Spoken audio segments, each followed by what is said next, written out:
A massive government tender could be put on ice, strangled for trying to evade the law, and Donald Trump may have to expand his geographical knowledge. Hello, I'm Sifiso Zulu.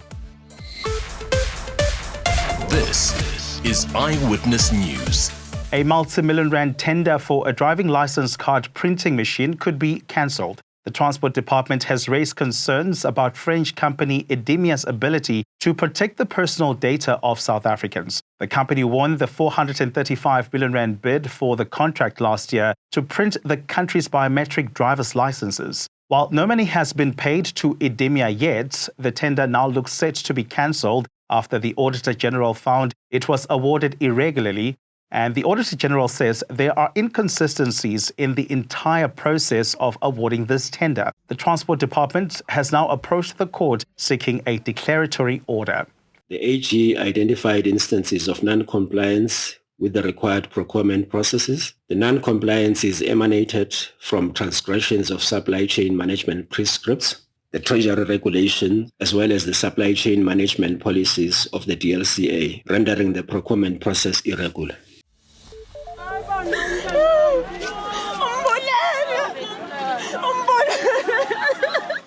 Put in a chokehold and tossed on the side of the road. This is the experience of a taxi driver in Cape Town. The man was stopped by officers near Langa on the N2, and there was a standoff between them, and a police officer had his arm around the driver's neck. A passenger could be heard crying because the man was unresponsive on the ground. The incident was captured on video and it was quickly circulated online, causing an uproar among taxi drivers who protested at the Cape Town taxi rank, outraged by the footage. Cape Town Safety and Security MMC JP Smith says traffic officers apprehended the taxi driver who fled after being pulled over for driving along the shoulder of the road near Langa. Smith says officers were forced to subdue the man and the chokehold was to prevent injuries which could have happened if he was not restrained.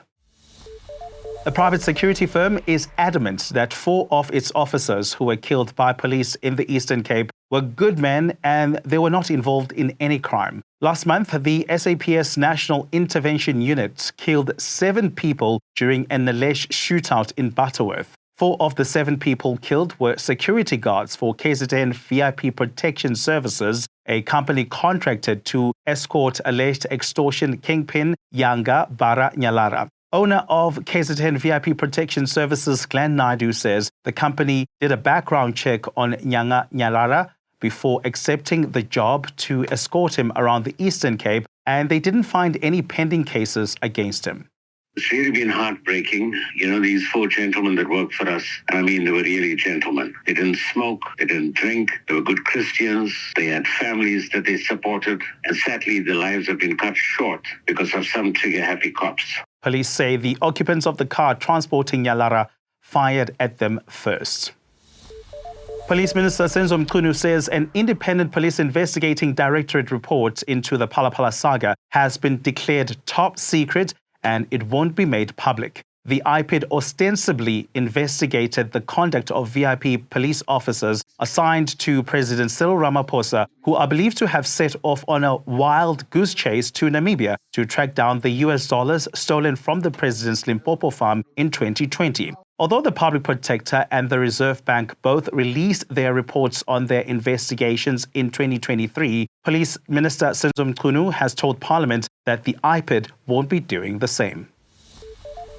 10 people have died in the Free State when a bus collided with a truck on the N6. The vehicle with 33 passengers on board was traveling from Gauteng to the Eastern Cape.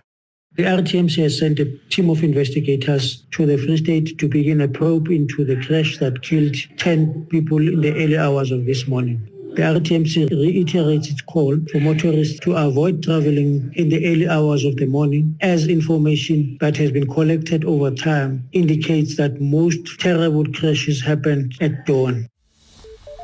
And Lesotho is a landlocked country, one of South Africa's neighbors, with beautiful rivers and mountain ranges. And yet, US President Donald Trump has dismissed the kingdom as a country when he delivered his State of the Union address as he defended his sweeping cuts in aid.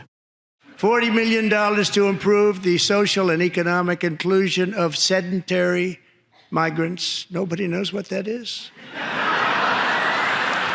$8 million to promote LGBTQI+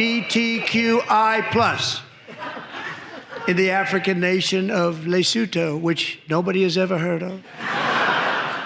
And that's it from us today. Thank you for watching. For more, you can go to the EWN app or the Prime Media Plus app.